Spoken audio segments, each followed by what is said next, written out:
Welcome to another edition of the Skyhook. I am your host, James K., and right now you are listening to the podcast version of this show.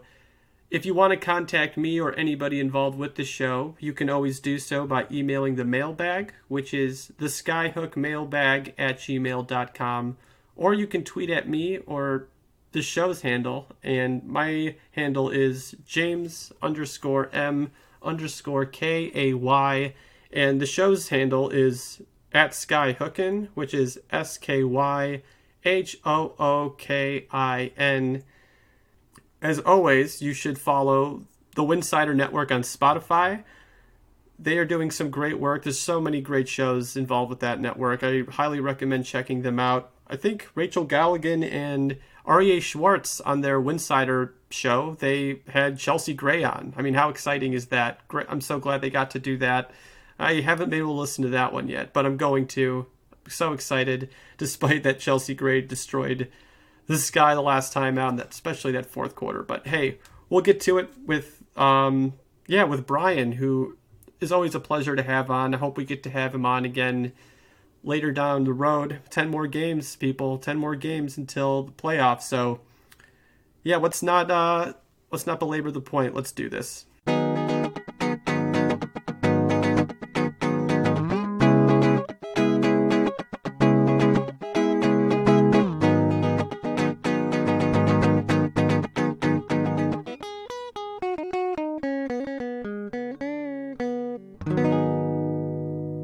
Okay, Brian, since I'm either 1 for 4 or like 2 for 5 in pronouncing your alias correctly, I think I'm going to abandon trying to say it every time I mention you. But at the same time, I also don't want to lose the flair that your name possesses. So from here on in, I'm just going to call you Mr. Sky Show. It's like casually formal. You know what I mean? Is that good with you? No, that definitely works. I like it. Mr. Sky Show. Yeah, the shy is always the part that kind of throws everyone off. Oh my god. Just keeping it Sky Show, the laser on that is ideal. So I feel like I have to buy you a sky themed top hat now with Mr. Sky Show. I feel like that'd be so perfect. But anyways, we have so much to talk about today, and I'm just going to lay it all out for the audience before we get into the thick of it. We're going to get into the Sky's brutal schedule ahead of them. We're going to preview the Sky's games against the Sparks and Aces that's coming up this Friday and Sunday. We're going to talk a little bit about how 2K Sports included WNBA teams in their upcoming game. And I think we're going to finish this off, talking about the aftermath of Brittney Griner's suspension.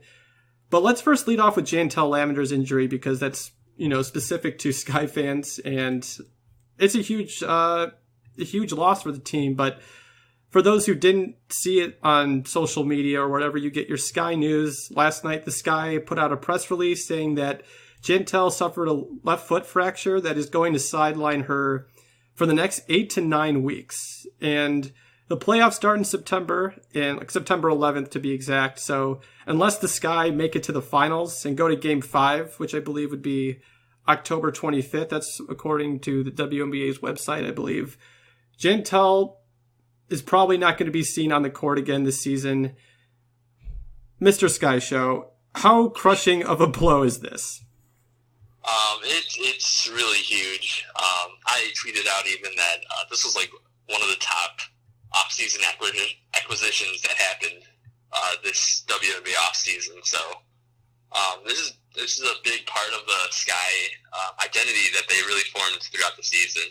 Jantel started after the first game, basically. She already had familiarity with Allie Quigley, Courtney Vandersloot. The chemistry was starting between her and Stephanie Dolson, and everyone on the team really just enjoyed her presence and her veteran expertise and her ability just to make a long-range jump shot, a two-pointer, of course, not always a three-pointer. But she was everything on the court, even her chemistry with Cheyenne Parker, them two forming a strong front court. It just was really important to how the Sky really got to their record that they have right now. Oh, absolutely. And in terms of what the team was trying to accomplish this season, let's call a spade a spade. Like, this sucks. Like, Jantel was one of the only players on this team with, like, meaningful playoff experience. And it has just been one of the rocks, like you said. And this team really could depend on her since she was acquired in the preseason. She was averaging like 11.8 points per game since July, and I think that's third on the team during that stretch. But she's also leaving behind 27 minutes per game that she has averaged since July. This is just such a huge hole to fill despite the team's production from the bench. And not to mention, like you just said, she's one of the leaders on this team. And most teams that lose that type of like on-court leadership, like those teams typically lose some zeal in their play. With that said, I'm not sure that's going to happen here based on how this team is rallied from behind in both games, but also just them dealing with the never-ending list of injuries. Like, do you think this is really going to stunt them as much as the numbers indicate? I mean, just based on how this team is played, it kind of seems like they could keep pushing forward. Yeah, and we definitely saw that with that the Sparks game on Sunday or last week. There was a lot of fight. Even Diamond DeShields mentioned it on a quote. They're just really playing it they're playing hard for the players that aren't there, that aren't able to play with them. At that time, it was like Courtney Vandersloot, Faulkner, and Lavender. So this is definitely like adds a little bit more edge to them. Maybe more people kind of count them out now, and this is where you kind of can show your skills, show everything that worked on in practice with Jantel and even without. Definitely a lot of opportunity for a few of the other forwards on the team.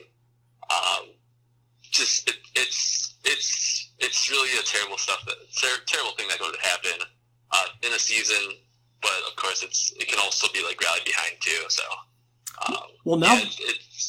now that Jantel is out, who do you see being implemented into the starting lineup? Yeah, I tweeted a few of my thoughts out there, but I think Astuna Endor is the prime recipient of these minutes and of the starting lineup position. Just her ability to shoot the three, shoot from long range, is really helpful. We saw against the Sparks her length used pretty well against Candace Parker. Of course, there's not always a Candace Parker at the four in every team, but I felt like Astuna did a pretty good job at that point.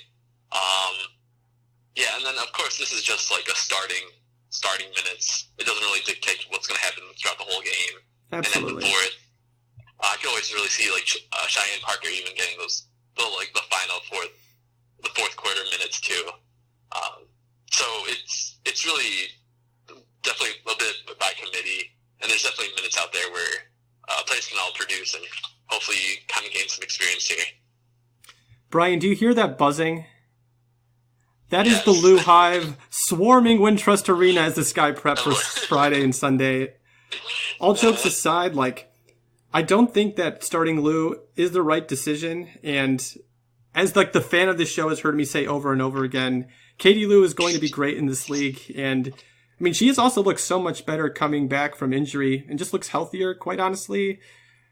But I agree with you. I kind of think that Astuna Dor is the person to really maximize this team's identity right now. And she is the clear-cut fit right now to just take over Jantel's role. Like you said, she provides that defense and ability to shoot the ball.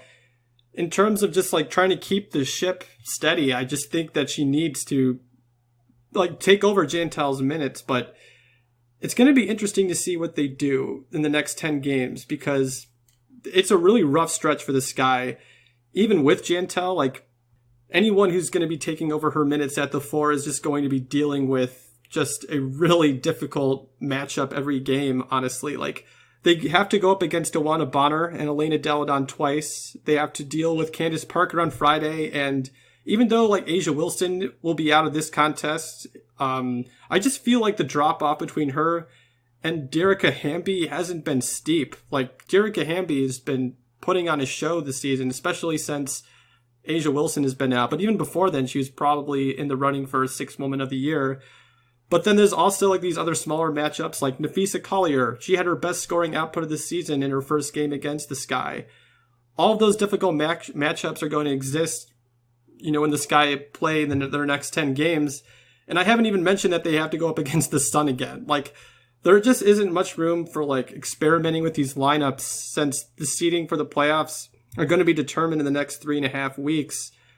So I don't know, like, I feel like Wade is just going to go with the sure thing and Stu Nador. Like, I feel that we know what we're going to get from Stu in a way that we wouldn't get from Katie Lou Samuelson. Maybe she does have a higher upside and her shooting ability and her offense can just be unleashed a little bit. But with all those other star forwards that she's going to have to go up against, I think Stu's probably going to be the answer here. But I feel so sad talking about all those matchups coming ahead. I mean, you seem like a positive dude. Is there like a positive twist for what happened with Jantel?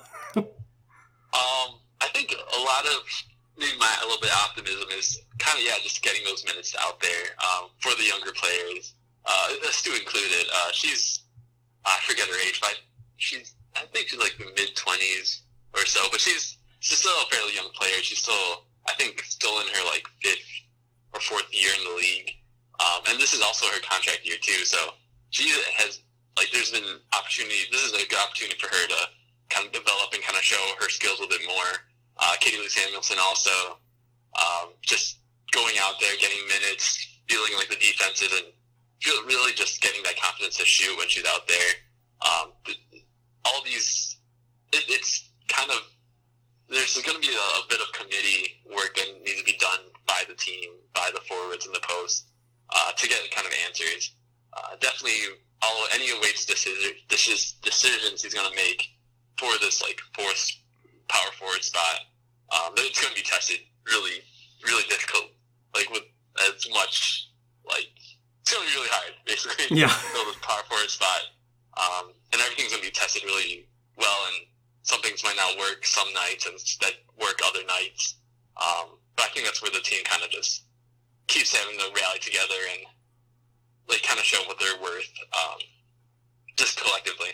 Yeah, I mean, Wade is such a good in-game coach that he really just messes around with the matchups that he thinks that he can find an upper hand in. And if anyone is going to be successful with it, I do think it's going to be him trying to figure out how to kind of fill the void that Jantel is leaving with this team. And I know, like, it sounds like I'm making it seem like she just died. Like, she's still going to be with the team, and that, definitely. Yeah. And that veteran leadership is so important. And you just wish you could have it on the court, but so I would even say that this kind of stretch could kind of this is a little bit more of a hotter take, but this kind of stretch could really kind of show if James Wade is kind of up there in the Coach of the Year discussion. If he can kind of put together some wins, some just really competitive Chicago Sky games, and hopefully wins. I think that's something you really got to look at, considering just what's happened with this team and this roster from last year to this year. I think there's something there. Oh, definitely. I think you can definitely make that case. Kurt Miller, I'm not sure he a couple weeks ago. There's definitely a lot of options out there though too. Yeah. Exactly. Just like in terms of like determining the seeding, even it's just so tight that you can really make a case for a lot of those coaches. Actually, let's just go down the line right now. I just outlined that schedule for what the Sky have coming up in the next 10 games, but I also didn't know that the Sky have 5 road games in that 10-game stretch and that they have to face top 8 teams in the league like 8 times in those 10 games. So the glass half empty mentality would be that they could lose substantial ground without one of their key players in Jantel, but the half full glass mentality would say that there is a chance to cement, I don't know, I feel like it's a much needed bye and home court advantage in at least round 1. I think that's a possibility. So Mr. Sky Show, what is the realistic ceiling for this team seeding wise, and what is its realistic floor? So I as optimistic and I'm like both optimistic and pessimistic at times. So I think even before Jantel's injury, I think my most optimistic ceiling for this team was to make it kind of to the semifinals against like a top number 1 or number 2 seed. So basically that 5-game series, the first 5-game series of the playoffs. And that was like my most optimistic. I'm not even always willing to go like top 4, like finals predictions. So yeah, that was kind of my most optimistic idea. But with Jantel's injury, I think that ceiling definitely it definitely comes down a bit. Where I can see them going past maybe one of the single elimination games, but 2 would definitely be. That's kind of where like the ceiling is for me. Yeah, and so for Florida, I still think this is a playoff team. So just getting into that first single elimination game for the first round, I think this guy can always just kind of just make noise from there. I agree. Just like going through this, I think we have to start by eliminating teams the Sky won't catch, despite being in the running for the top seed statistically. Like the Mystics are going to coast to the number 1 spot. Like their schedule is just too easy for a team that good not to blow it by everyone for that top seed.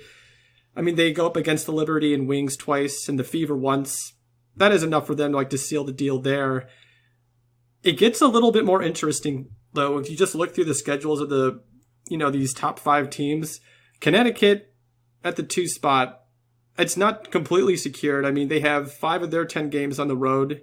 And like the Sky, despite killing it at home, they are in a road warrior like the Mystics. And no team in the WNBA is really a road warrior besides Washington. Yeah. That 2 seed is just dangling for teams like the Aces, who have 6 road games in their last 8 games. And the Sparks, they're peaking at the right moment, but who really knows what could happen there? I just feel like the Sky are right there. And I'm not trying to sound like a homer when I say that. They just have the depth to compete with every team outside of the Mystics right now. They need to step it up on defense on the road because their defensive rating, like on the road, it just plummets so hard. It's a staggering 13-point separation when they win on the road versus when they lose on the road. They pretty much score the same amount of points on the road as they do at home. So it really does come down to their defense. I think this team can get as high as the 2nd seed just in terms of how close they are in these standings and just that anything can happen down the stretch like this. I've seen so many great teams just crumble in that last stretch that they really need to pull through. And these under the radar teams just kind of come up and pull through. With that said, I just think that they're just going to hover around the 4 and 5 seeds like they are right now. Just you can't really depend on them on the road. I don't see the Lynx or Storm catching up to them, which is why I say that their floor is probably the 5 seed. And especially with the Mercury down Brittney Griner for 3 games, I don't see them really knocking on the door for the 4th seed either. But am I just being too optimistic? I don't know. I feel like I just teeter between being optimistic and pessimistic with this team. Yeah, I feel like there's still a chance the Lynx and the Storm can still come through and the Storm just keep playing just strong, gritty, just end up winning basketball. Like Jordan Canada and Natasha Howard are still kind of doing a lot stronger than I think people definitely expected at the beginning of the season. Oh, definitely. So I'm a little bit. I think my floor is a little bit lower than the first 6. I would even think maybe a 7th or 8th, and you just have to deal with a road single elimination game. But I still think that single elimination game, even if the Sky are on the road, I think they can still do something there. It's going to be around that area. Yeah, no, I agree. I mean, the Storm, you have to just be so impressed with what they're doing. And I always forget their head coach's name, but that's another great... Yeah, Dan Hughes, you gotta give that just coaching staff in general for how they filled in for him at the beginning of the season. Just so much credit. Maybe you can make that dark horse candidate for coach of the year. So I know we were going to do winners and losers of last week, but I don't want to harp on last week too much since there's just so much excitement ahead for the Sky and quite frankly, the WNBA in general, But I do want to ask you, in that Sparks game last Sunday, do you think the Sky should have fouled when Candace Parker had the ball at half court with 10 seconds left? And, she made that pass. I forget who she passed it to. But they finished at the rim. And they... You know what I'm talking about? The Sparks had a 3-point game at the end. I could not believe that when I saw it live. But what do you mean? Do you think they should have fouled Candace Parker there? There is, if maybe Gabby was a second early, I think she could have stolen that ball even. Ooh. Yeah, there's, I think, I don't know, it was getting kind of hazy at that point. Diamond was like right there; she could have definitely fouled, but at that point, I kind of always also like seeing like chaos happen. And I feel like the chaos is what kind of could all of a sudden make someone steal the ball randomly or drop the ball, or like I think I kind of wanted that chaos out there because I felt like that could have made something else happen besides them shooting free throws and then we're down 3 still.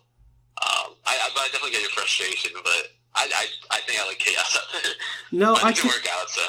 I get that too, and I understood that strategy, but then I don't know. I feel like you have to force the game in a way, like, you know, I don't know. I'm so torn with this because the two losers I had for this week were one not fouling Candace on that play, and the other one was that so predictable Allie Quigley 3 at the end of that game, or it just seemed like that was just not the most creative play at the end of the game there. Like, they brought up Katie Lou Samuelson, and I thought, oh my God, is this going to happen? Are they going to give Katie Lou the opportunity to really seal, like, send this to overtime and really empower her?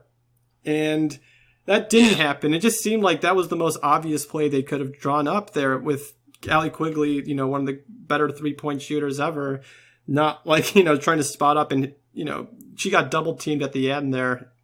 He just hoisted up a 3. Yeah, I think I had to tweet out there even that there's like a timeline where Diamond like sees like Katie Lou at the corner of her eye and she passes it to Katie Lou and she makes it. And yeah, that narrative kind of like fixed a little bit. But instead, like Diamond just saw the open rim, so she tried to drive it and she got fouled. There's so many things that could have happened at that point, but it's nitpicking. It's nitpicking, but it's just like in those games, I just want to see the Sky just kind of pull it together more. I mean, there's just times where it seems like the team can panic a little bit, and that kind of seemed like it was one of those times. But again, Allie was going off in that game, so I understand giving her the ball, and she probably wanted the ball in that situation. But I just think they could have. I mean, I've thrown out some interesting lineups in the last few games, just like trying to empower some of those younger players. And I thought we're just going to see another one of those times where even if Diamond wasn't shooting, because Diamond was inbounding the ball, I believe. I would have freed her up even and maybe she's one of the better shooters they have in terms of just pure talent. Maybe the statistics have kind of dropped off a little bit in the second half for her so far, but I was just so frustrated watching that game. And it just seemed like those two crucial mistakes or something that, it looked like a team that just could, we could see some of those mistakes come playoff time. And that's just kind of scary when, when this team does want to win this year. And of course, everything changes with Jantel's injury. But at that time, they didn't know that she was going to be out for as long as she is now. So, hopefully the Sky can kind of just remedy the whole thing and on Friday kind of just get this win to make it a little bit better. Well, let's move over to that one then. So, let's see. So this week's set of home games with the Sky, I think they are set to face the Sparks and the Aces. So the Sparks won their last time out in LA, like we just talked about. No need to talk about it more, but who do you have in this game, and what adjustments do you think the Sky are going to make this time around? Well, I think they'll probably. I think I saw it recently in a tweet or social media or something that Courtney Vandersloot and Jameer Faulkner will be back too. So that rotates everything. The rotation, basically, yeah. So we'll see if we still get Point Gabby out there. We'll see how the bench mob kind of looks now if one bench mob player moves to the starting lineup. I don't believe they're going to end up signing anybody or anything like that. Just because I think just the way contracts are set up, and I think the timing of it is kind of weird too. And I feel like James Wade would probably be pretty set with the depth and the players that he has out there.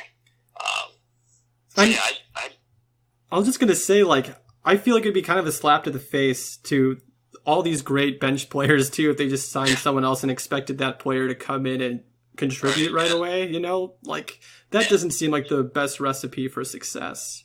Yeah. Yeah.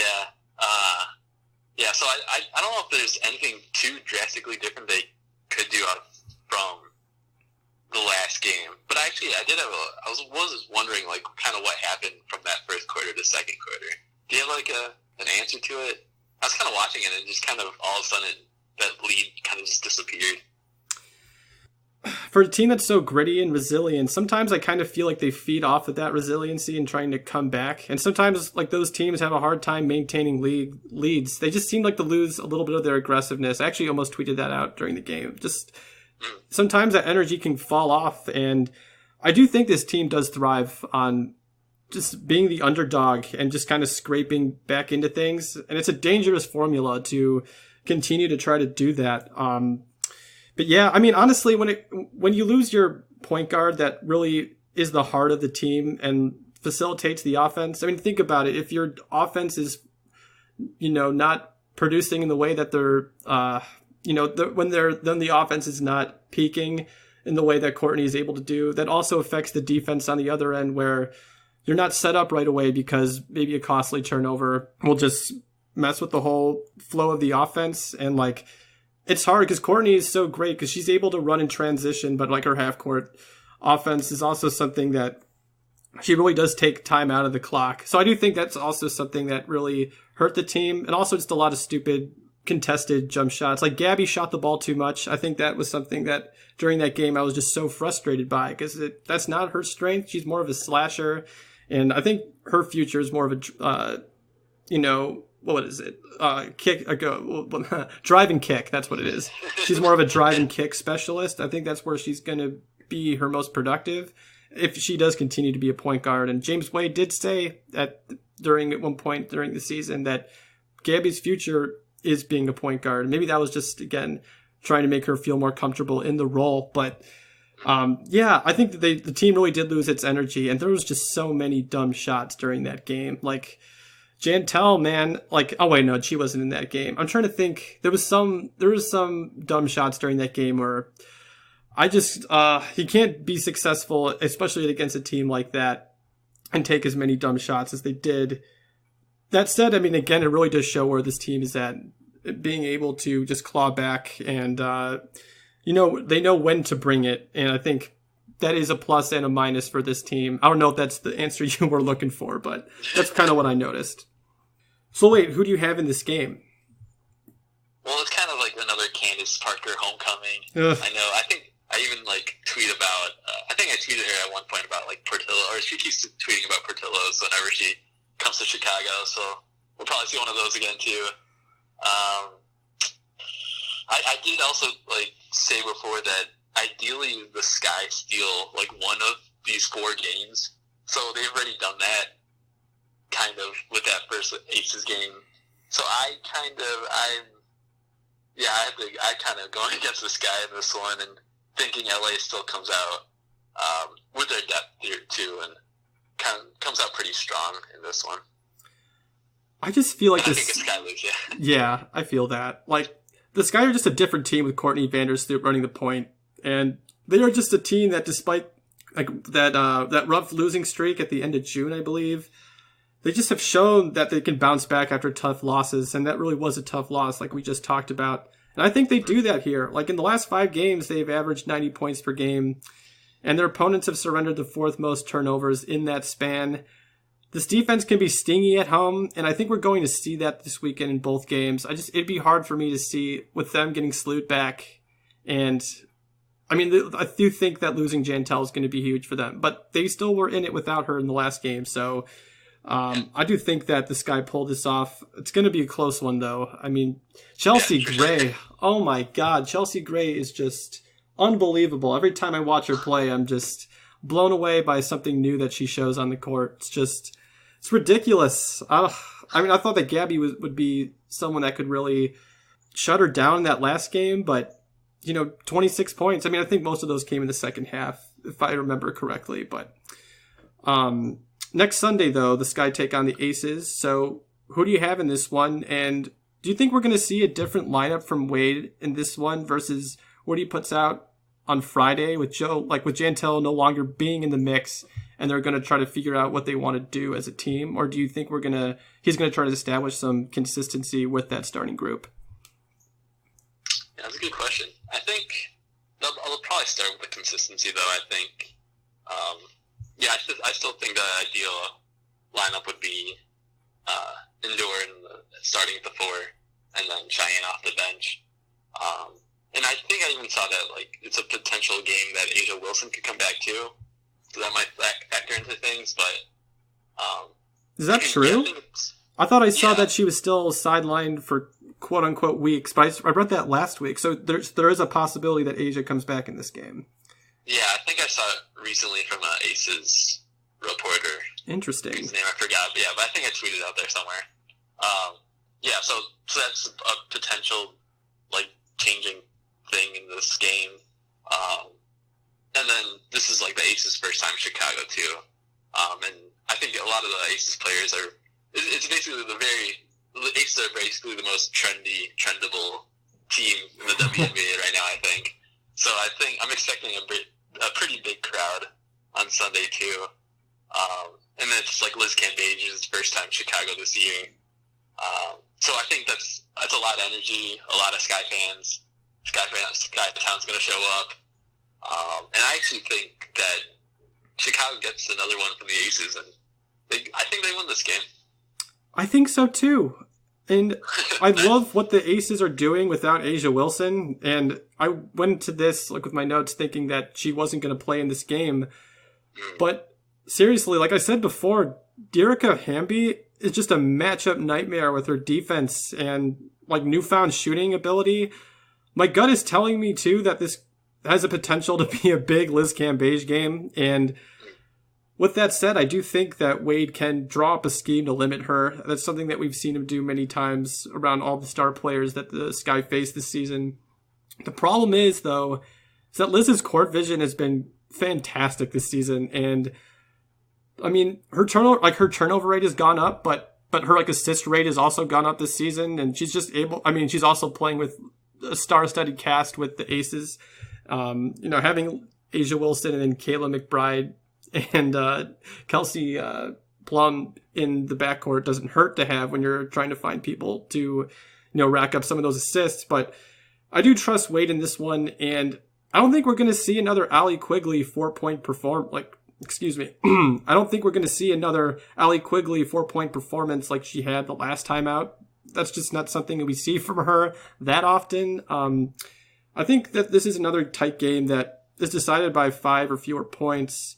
And the Sky really do need this one bad. I think you got to win these next games at home before you hit the road, when the Sky really haven't shown that they can really consistently take over some of these road games. And with the standings where they're at, I do think they bring something more to the table here that I wouldn't say it's desperation, because I feel like all these, the top 8 teams in the league right now are dealing with some level of desperation, trying to claw their way into a higher seed in the playoffs. But I do think the Sky bring it at home, and they are going to limit Liz Cambage. But I also wouldn't be surprised if this is a huge game from Liz, because she knows what's on the line.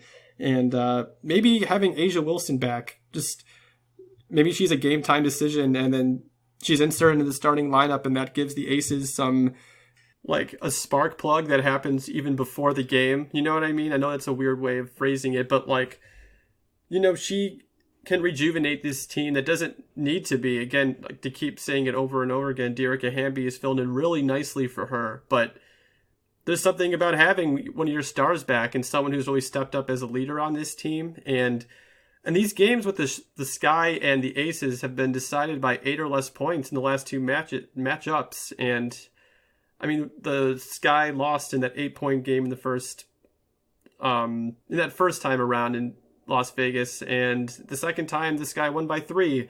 So one thing that I've noticed in the last couple minutes of these games, especially tight games for the Sky, is that sometimes they can kind of fall apart a little bit and get overwhelmed by the star power of another team. And it wouldn't surprise me if that happened here, especially if A'ja Wilson comes back. But it's also really hard to count out the Sky at home. And I do think that the Sky are going to take this game.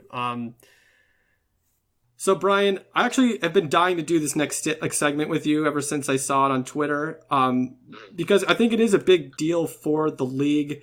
It was announced a few days ago that 2K Sports has decided to include the W in its upcoming NBA 2K game. And, I mean, the trailer for the WNBA mode just looks awesome. And it featured Stewie and Candace for the most part, and some great interview bits from Candace, I may say so myself. The graphics look pristine, and I think you tweeted out, right, that the Diamond to Shields attire is spot on, and they did that one right. But, despite some of the, disgustingness around the meatheads on Twitter talking about WNBA players, I do think this is going to be a big win for the league. But first off, before we talk about the impact this will have on the league, do you play 2K? I played 2K back kind of farther back in the day, kind of before all like the microtransactions or all that stuff, and kind of when I had more time. I kind of played a lot more, especially when they had the Michael Jordan cover and everything like that. A lot in college too. So like maybe my most recent 2K was probably 2K16 or 15 or so. But after that, I definitely trailed off and stopped. But this is definitely gonna make me come back. I didn't think it. I'm back in it now. Well, I'm gonna test your fandom right now. So okay. I want you to picture this scenario. You download the game, it loads up. You go through the preview of Stewie dominating everyone with her post moves. You click on the Play Now mode, and your first time playing the game. Do you roll with this year's Sky team, or do you run with the teams like the Aces or Mystics who have players with better overall ratings? It's always the Chicago Sky. This is ride or die Chicago Sky time now. I'm always going with this team. Gonna go like Vandersteel with 23 assists or something. All the threes rally quickly.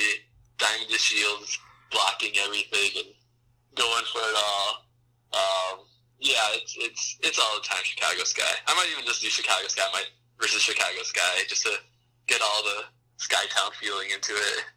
So that was the right answer. Because I was going to say, if you said anybody else, I think you might have been pushed off your pedestal. I should delete my account and I'll just throw it all out there. Oh my god, I'm excited for this on many levels. Because like all jokes aside, I mean, do you think this is going to have an impact on like the non-WNBA fans and how they perceive the league? Definitely. I was even like following the league pretty closely back when like NBA Live like debuted their WNBA Play Now mode. So from there you could really see. I even saw like one of the first tweets from like the WNBA Weekly crew. They definitely started their fandom just seeing that, thinking it was really cool having WNBA players play in this video game. And I think from that started like a Twitter firestorm with Seattle Storm. They were like one of the first guys that did that whole like what WNBA team should I root for that we kind of saw a lot of like earlier this season too. So that kind of it's just a new audience to this whole like sports landscape. And of course, like people always like to bring up like the 2 million copies of games that 2K sells, or some sort of million copies that are out there. There's the whole like the NBA 2K league like starts with 2K itself, and now that the WNBA is there, the teams are shown there, the players are within the rosters, the updates will be coming at the same time. Just those, it's a big thing, and I think that visibility is just really important. And yeah, like you mentioned, there's the trolls, there's the people that will say whatever they want, but there's also people acknowledging that like these trolls are kind of getting like ridiculous. There's like articles on I think I retweeted a few articles just saying like, what's with these people, why do you have to be this way? But it's kind of just all the more important part of the process of just getting the WNBA in people's heads and minds, and them knowing that's out there. That just brings in that 2K audience, which is pretty expansive, and they can just see the league for what it is. The face scans, the body scans, they're looking pretty good. I know I saw there's a few that, of course, I think I saw like Alyssa Thomas a bit unsure about her. She was a little bit skinnier than she expected. But we saw like that even have that just happens, and I think there's always updates that happen throughout the season too, or throughout the off season, I guess. And so it's all kind of coming together to show a good product that the WNBA is, and putting it out there for the audience. And there's WNBA fans that are probably all for it, and probably I think it will convert some 2K fans, some NBA fans about this league, and kind of giving it a chance more than they did before.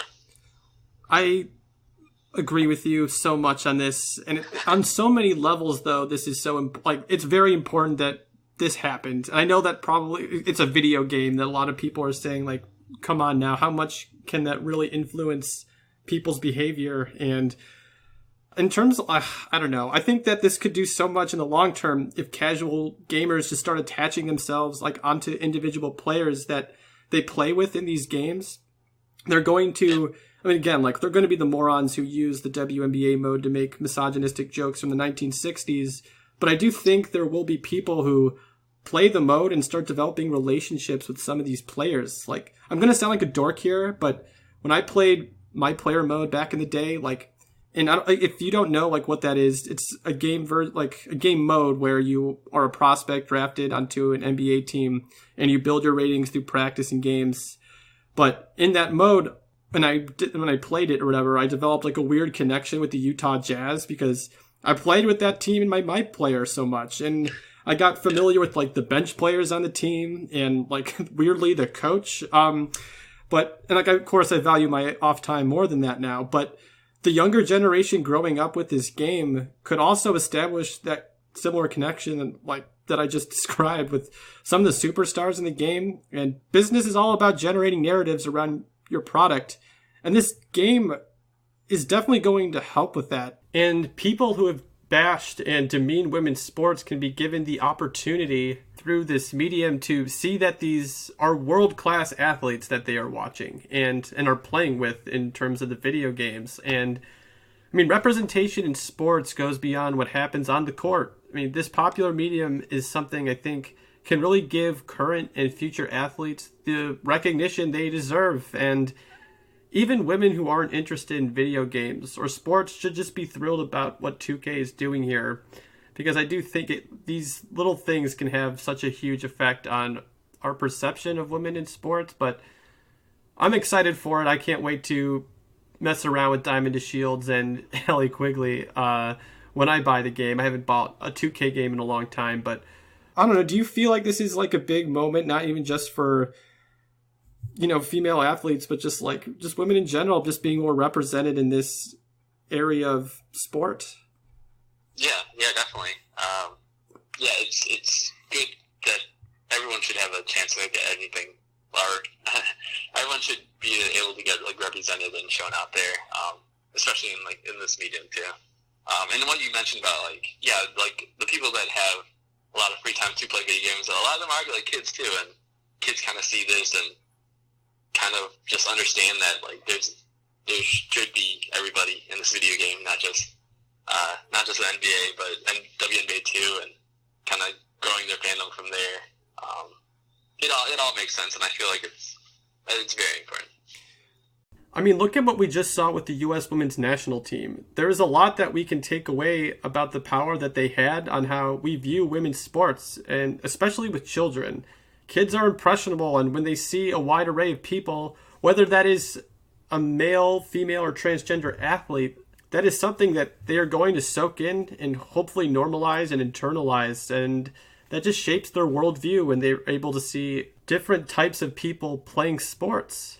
I thought I saw something floating around social media, and I'm not sure how real it was, but someone tweeted that their kid said to them, "Wait, Dad, can boys play soccer too?" after watching the women's national team. And again, I don't know how real that is because people just do things for clicks, but there's probably in some version of that out there for some of these kids, like watching some of the greatest athletes in the world compete. I just think anytime we can get more representation for women in sports. It's enormous. I mean, especially in basketball. And I don't want to be a nerd here by just giving like an oral history of basketball, but basketball was created in 1891 and women have been playing it since 1892.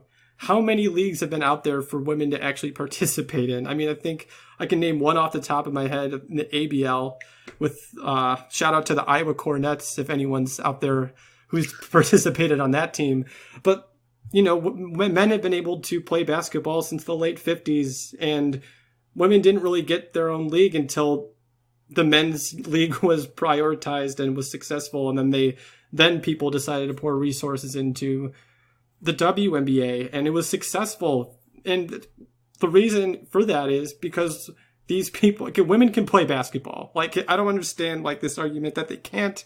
Obviously, it comes from, you know, people who don't study sport and, you know, really pay attention to what's happening on the court. I think most of these people can't even name 4 or 5 WNBA players, but it's such an important, like, this representation is something that is actually kind of new in the last 20 years. And even then you can really argue that it's more of a 5 to 10 year size, like sample size of like women starting to get a little bit like are kind of just, they're just due in terms of representation.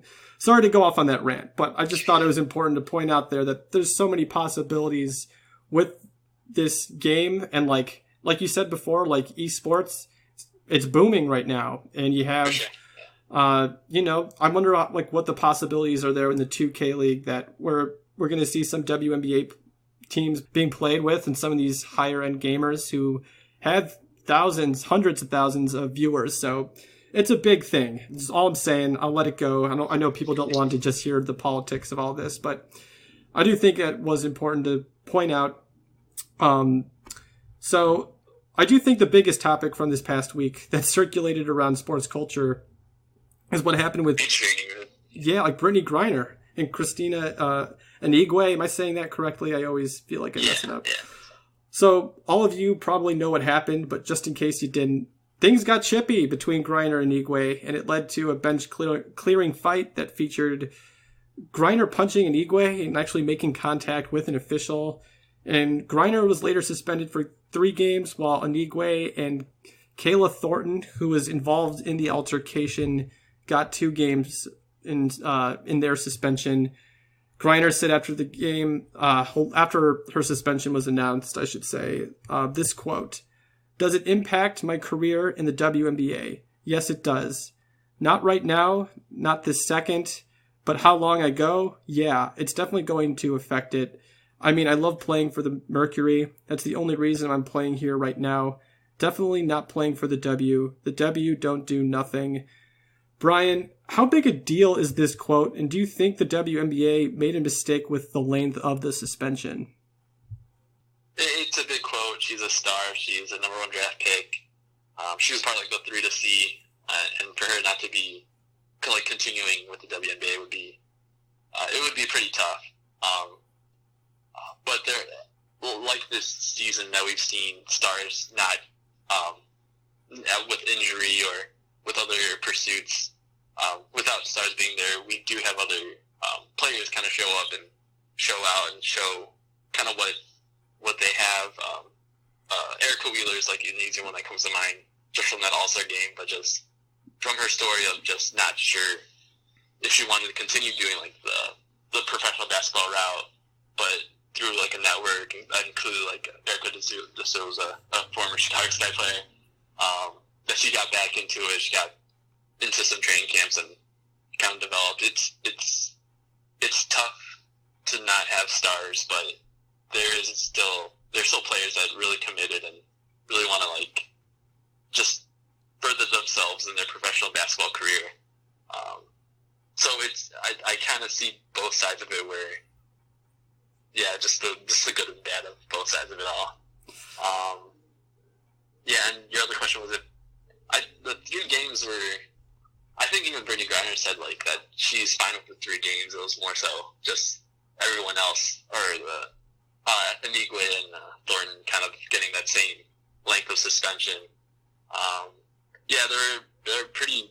That's some pretty important like quotes that Brittney said.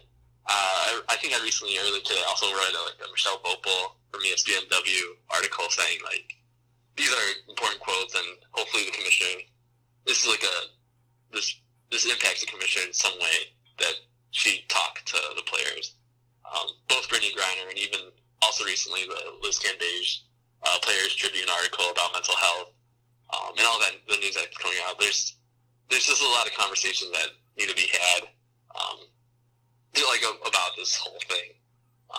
And it's important for our WNBA commissioner to do this. It's important that our players feel just respected and understood throughout this whole league.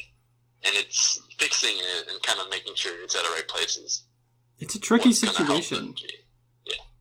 Yeah, it's a weird situation because I don't want to defend Griner's actions, because anytime you make contact with an official, you're going to be suspended more games than the players who fight back at you.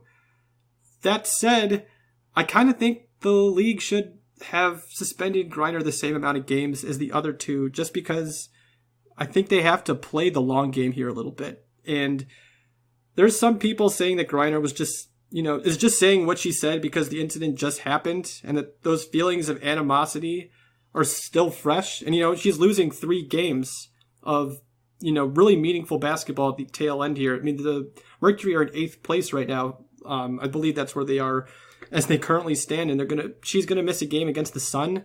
So that really hurts them. But I'm so torn with this because the league does need to start valuing these stars a little bit more, like you said. And Griner doesn't have to play 11 months of basketball a year. She can take the summer off with how much money she is making overseas. WNBA players, over the last 2 decades have sacrificed their bodies and time to keep this league afloat, and have been treated like second-class athletes while playing in miserable conditions. So I get that the league wants to hold each player accountable to the same standard as the player next to them. But in terms of marketing, Griner is one of the most recognizable faces the WNBA has. And especially for people who don't follow the W the way that we do, she is someone that her and Candace Parker, especially, and Diana Taurasi are that nucleus that the league really has to really market the league. And, losing someone like Griner, just that, I don't know, just that piece of, that player that really can stick out to those casual WNBA fans, that I just feel like that would be hard. But I do think that Kathy Engelbert really did make the right decision of just calling Griner, and even Liz Cambage, good for Kathy Engelbert to have that conversation. I'm not sure if she had a conversation yet. I misheard you. Yeah, I don't know. We're not there yet. Yeah, but I do think that is the correct step. Do you think that they should be calling these stars and just being look, we want to lessen this tension between you and me? And I hate saying even saying it like that is even drawing a line when this really is something that the owners and players are on the same team. At least theoretically, they are on the same team in making this league successful. And the players have done their part. And again, like I said, they've sacrificed their bodies and time. And there comes a point where the owners need to reciprocate. And I think that Kathy Engelbert's role in this, especially when CBA discussions come up, is just her role in this is going to be huge. And, wow, I just sounded like Donald Trump right there. I said huge. But she's going to be a really key piece in all this. But do you have any other thoughts about the Griner incident? I guess I had also one idea. Well, I kind of outed myself as a kind of big Christina Nigwe fan, especially when the Chicago Sky, there's definitely a potential there that they were going to draft her at number 4. I think even James Wade had an article to Sun-Times saying she was an option with Arike and Jackie Young. So I definitely I was learning all about Christine Nigwe and just kind of her skill set and what she could have brought to the Sky. And I thought actually they were going to draft her too. But yeah, she's definitely getting she's getting dragged all around Twitter. Not even just WNBA Twitter, but just Twitter itself. It's really bad, and I don't really see anyone else really kind of on the side of like not like exactly like supporting her, but just kind of saying like, let's not go overboard with all the like the jokes and the memes and the just. I mean, this is like one important incident too, but people also don't just like stay in this kind of headspace, or they don't just stay as like as at this point. I don't know the best way to frame or to say it, but I also think of just like a younger Brittney Griner too, like the narratives that just kept pushing down her at that point when she was younger, with whatever physical games that she played or anything like that. Maybe like that kind of narrative kind of like made an impact in her career, and I hope that we kind of like fix or like improve ourselves in a way where like it doesn't like hamper like Christine Nigue's like career as well, where we just see a certain way that she is and just assumes that's how she always is.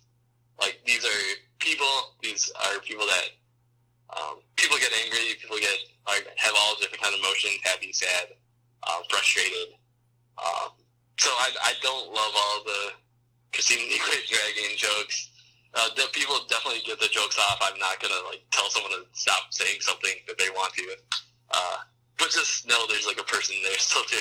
There's all these like all the WNBA players they're important people. They're just trying to do their best in their world and their life. So that's just my kind of thoughts behind some of this. So let's look at this in a basketball sense, because I kind of agree with you. Like, so what is Christine Nigue's job in this sense when she's going up against someone like Brittney Griner?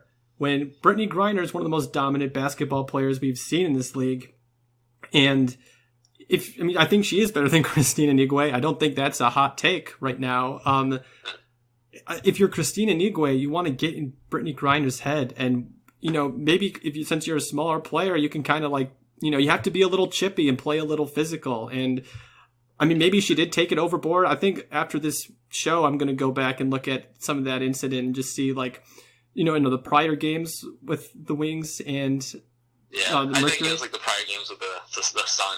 When she was on the Sun still, and on the Sun, they're still like there's. Yeah, you're totally right. That's what it was. But like, I want to go back and look at that and just see like, okay, does Brittney Griner have a point here, or is she just kind of complaining that she got wrapped up in an altercation that lost her 3 games? I'm on Brittney Griner's side for the most part with this, because like I understand that maybe Christine Nigue did get a little too chippy, but at the same time, if you're an Nigue, it's like, what else are you supposed to do when you're facing someone like Griner?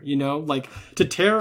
I agree. I feel like that hate of the Nigue on social media, especially, has just been a little over the top. Just because Griner is one of the top, players in the game, and like Christina Nigue is not the problem here. The problem is that WNBA stars have been mistreated for 2 decades and have been playing in terrible conditions. And now the stars are frustrated. Too. I don't even know if we even touched on that yet, but the refereeing kind of be all over the place. Oh my god, not helpful. I can't go into that. I actually was going to send you. I was going to put that on one of the things that we talk about today on the outline that I sent you. Just like should we talk about how atrocious the refereeing has been this league so far?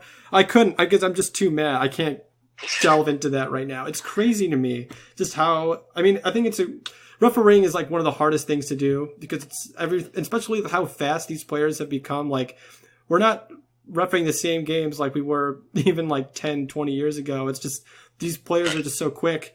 At the same time, sports is the closest thing we have to a meritocracy, I feel like, especially, just in this country. I won't speak to the other ones. And like when you take, especially with the Sparks and Sky game, like Candace, I think she committed 2 quick fouls at one point. I think it was the 3rd quarter, and like when you saw the replay, like she didn't touch whoever was driving. I think it was Diamond on one play, and it's so inconsistent. And I worry for the playoffs, because I just feel like we have something brewing here where there's going to be one playoff moment where there's going to be a horrendous call, especially in the second half. It feels like some of these guys or all the referees, men and women, have just seemed like they are just so trigger happy with that whistle. I'm sorry. I thought I was not going to talk about this. Yeah, we'll not talk about though. Yeah, we'll stay away from that one. But yeah, it's been an interesting part of the W this season. But is there anything you want to plug before we wrap this thing up? Nothing really to plug. Just I'm always on Twitter. You can always see me at the Sky Show Shy. Always on Instagram too. Just doing my best to promote Chicago Sky, promote the WNBA. Yeah. Brian, thank you so much for coming on, man. It's always a pleasure to have you. And yeah, hopefully we'll be able to talk closer to playoff time. All right, thank you, James. That wraps up the 11th edition of the Skyhook. Thank you so much for tuning in and continuing to give the show support.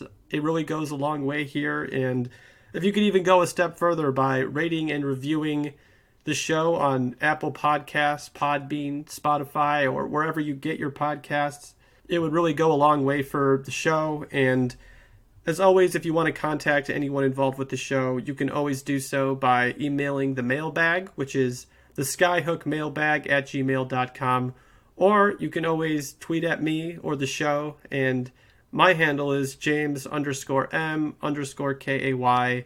The show's handle is @Skyhookin'.